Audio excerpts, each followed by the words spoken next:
стреляют из этого отряда.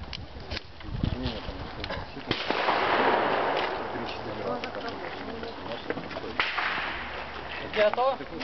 Индивидуально заниматься. Конечно.